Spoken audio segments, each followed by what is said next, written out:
Жұмыртқаны қайнатып қуырып жеу арқылы асқазанда ғана емес, бар ағзаны пайдалы элементтер мен дәрумендермен толтыруға болады. Құрамындағы ақуыз, йод, фосфор, селен тағы басқа элементтер созылмалы аурулардың алдын алады.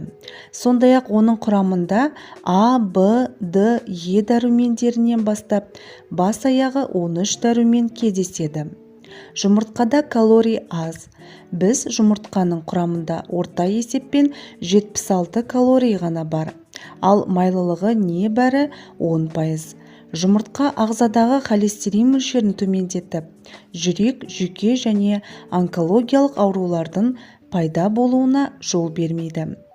Көптеген диеталардың мәзірінде жұмыртқа кездесіп жатады, себебі оның арқасында артық салмақтан арылуға және салмақты бір